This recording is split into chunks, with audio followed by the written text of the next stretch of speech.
500 രൂപയ്ക്ക് ചില്ലറ ചോദിച്ച ഒരു വിരുദ്ധൻ കടയിലെത്തും. നിമിഷ നേരം കൊണ്ട് ഈ ചില്ലറ മാറ്റിയിട്ട് 500 രൂപ കൊടുക്കാതെ ഇയാൾ കടന്നു കളയും. ഒരു സ്ത്രീയാണ് നമ്മുടെ ഡിക്റ്റേറ്റീവായി മാറിയ ആളോട് ഈ കാര്യം പറയുന്നത്, ഇങ്ങനെ പറ്റിക്കപ്പെടുന്നുണ്ട് എന്ന് പറഞ്ഞത്. അബ്ദുൾ സലാം എന്ന വ്യാപാരിയോടാണ് ഈ വിഷമം പറയുന്നത്. അപ്പോൾ അബ്ദുൾ സലാം എന്തു ചെയ്യുന്നു? ഇതേപ്പറ്റി അന്വേഷിക്കാൻ തുനിഞ്ഞിറങ്ങുകയാണ്. ഒരു ഡിക്റ്റേറ്റീവായിട്ട് അബ്ദുൾ സലാം ഇറങ്ങുന്നു. അപ്പോൾ അബ്ദുൾ സലാം മനസ്സിലാക്കിയത് ഇത് ഈ സ്ത്രീക്ക് മാത്രമല്ല, ഒരുപാട് കടക്കാരെ ഇയാൾ ഇങ്ങനെ പറ്റിക്കുന്നുണ്ട് എന്ന കാര്യം. സ്വന്തം കയ്യിൽ നിന്ന് പണം ചിലവാക്കി തെളിവ് ശേഖരിച്ച് കള്ളനെ കണ്ടെത്തിയിരിക്കുന്നു അങ്ങാടിപ്പുറത്തെ ഡിക്റ്റേറ്റീവായി മാറിയ അബ്ദുൾ സലാം. ഇനി പോലീസ് വേണം ഈ കള്ളനെ പിടിക്കാൻ.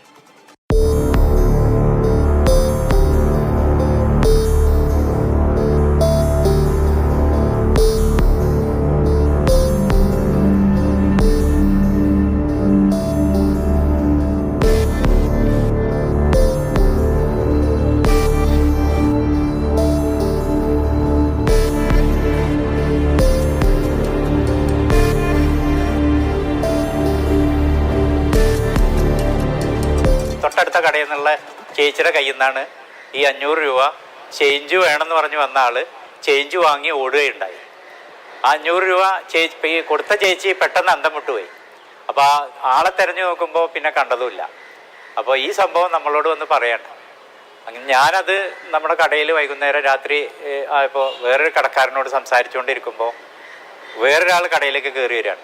അയാളും ഇതേ അനുഭവമാണ് അവിടെ പങ്കുവെച്ചത്. അവരുടെ മകനെ കടയിലിരുത്തിയിട്ടായിരുന്നു അയാൾ പോയത്. അവൻ കയറിയ കടകൾ പൊതുവെ സ്ത്രീകളും കുട്ടികളുള്ള കടകളാണ്. അപ്പോൾ എനിക്കൊരു തോന്നലുണ്ടായി, ഇവനിങ്ങനെ വിട്ടാൽ പറ്റില്ല. അപ്പം ഞാൻ ഈ നമ്മുടെ അങ്ങാടിപ്പുറം അല്ലാതെ മറ്റ് കച്ചവട സ്ഥാപനങ്ങളിൽ അന്വേഷിച്ച് നോക്കുമ്പോഴും, മറ്റ് സ്ഥലം തന്നെ മലപ്പുറമോ പിന്നെ മഞ്ചേരി ഇങ്ങനെയുള്ള കടകളിൽ ഞാൻ പോകാറുണ്ട്. അവിടെ അന്വേഷിച്ച് നോക്കുമ്പോഴും ഇതുപോലെയുള്ള സംഭവങ്ങൾ അവിടെ ഉണ്ടായിട്ടുണ്ട്. അപ്പോൾ CCTV കിട്ടിയ ഫോട്ടോ വെച്ച് നോക്കുമ്പോൾ അവിടെ കടയിൽ കയറിയ ആളും ഈ നമ്മുടെ കടകളിൽ കയറിയ ആളുകളും ഒരേ വ്യക്തിയാണ്. അപ്പോൾ അയാളെ പിന്തുടർന്ന് അയാൾ എവിടെയൊക്കെ പോയിട്ടുണ്ട് എന്നുള്ളത് ഞാൻ അന്വേഷിച്ച് അവസാനം എനിക്ക് എടവണ്ണപ്പാറ എന്നടുത്ത് ഓമാനൂർ എന്നുള്ള സ്ഥലത്താണ് ഇയാളുള്ളതെന്ന് അറിയും.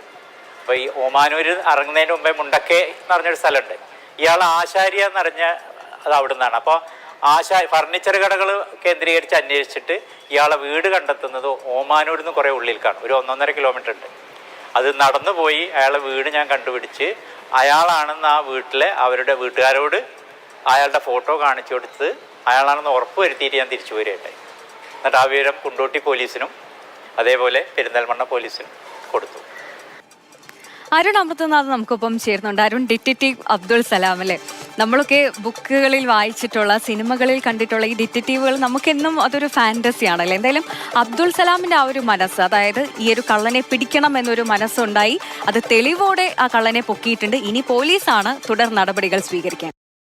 സന്ധ്യ, നമ്മുടെയൊക്കെ ജീവിതത്തിൽ നമ്മളൊക്കെ ആഗ്രഹിക്കുക ഒരു ഷെർലക് ഹോംസ് നമ്മുടെയൊക്കെ ഉള്ളിൽ കിടപ്പുണ്ട് എന്ന് പറഞ്ഞാൽ അത് തെറ്റു പറയാൻ പറ്റില്ല. കാരണം കുട്ടിക്കാലം മുതലെയൊക്കെ നമ്മുടെ ഉള്ളിൽ അങ്ങനെ ഒരു ത്വരയുണ്ട്. ഇത്തരത്തിലൊരു അന്വേഷണാത്മക ബുദ്ധി ഉണ്ടാകും. പ്രത്യേകിച്ച് കുറ്റാന്വേഷണ സിനിമകളൊക്കെ കാണുമ്പോൾ, പുസ്തകങ്ങൾ വായിക്കുമ്പോഴൊക്കെ നമുക്ക് പലതും അത്തരത്തിലുള്ള ഒരു ത്വര ഉണ്ടാകും എന്നുള്ളത് അത് മനുഷ്യൻ്റെ ഉള്ളിൽ തന്നെയുള്ള ഒരു കാര്യമാണല്ലോ. ഇത് റിയൽ ലൈഫിൽ അങ്ങനെ പ്രായോഗികമാക്കിയിരിക്കുകയാണ് അങ്ങാടിപ്പുറത്തെ അബ്ദുൾ സലാം എന്ന ഒരു വ്യാപാരി. ഇതിൻ്റെ കഥയുടെ തുടക്കം ഒരു മോഷണത്തിൽ നിന്നാണ്. അപ്പോൾ ഇത്തരത്തിൽ ആളുകൾക്ക് നേരിട്ടൊരു പ്രതിസന്ധിയെ അതിനുവേണ്ടി ഇറങ്ങി ഒരു ലാഭവും നോക്കാതെ ഇറങ്ങി തിരിച്ചതാണ് അബ്ദുൾ സലാമിൻ്റെ കഥ എന്ന് പറയുന്നത്.